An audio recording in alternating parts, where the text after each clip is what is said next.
all men are created equal, and they are endowed with the rights to life, liberty, and the pursuit of happiness. Not so fast, Mr. Jefferson. These words from the Declaration of Independence and the facts behind them are well known. In June of 1776, a little more than a year after the war against England began with the shots fired at Lexington and Concord, the Continental Congress was meeting in Philadelphia to discuss American independence. After long debates, a resolution of independence was approved on July 2nd, 1776. America was free, and men like John Adams thought we would celebrate that date forever. But it was 2 days later that the gentlemen in Congress voted to adopt the Declaration of Independence, largely written by Thomas Jefferson, offering all the reasons why the country should be free. More than 235 years later, we celebrate that day as America's birthday. But there are some pieces of the story you may not know. First of all, Thomas Jefferson gets the credit for writing the Declaration, but 5 men had been given the job to come up with a document explaining why America should be independent.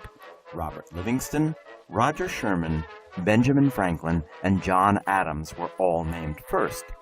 And it was Adams who suggested that the young and little-known Thomas Jefferson join them, because they needed a man from the influential Virginia delegation, and Adams thought Jefferson was a much better writer than he was.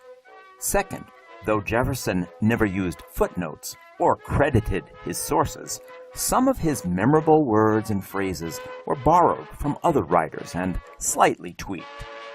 Then Franklin and Adams offered a few suggestions, but the most important change came after the Declaration was turned over to the full Congress. For 2 days, a very unhappy Thomas Jefferson sat and fumed while his words were picked over. In the end, the Congress made a few minor word changes and one big deletion.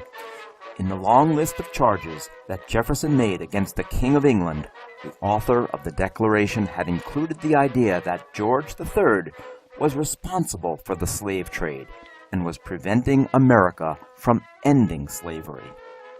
That was not only untrue, but Congress wanted no mention of slavery in the nation's founding document. The reference was cut out before the Declaration was approved and sent to the printer. But it leaves open the hard question: how could the men who were about to sign a document celebrating liberty and equality accept a system in which some people owned others? It is a question that would eventually bring the nation to civil war, and one we can still ask today.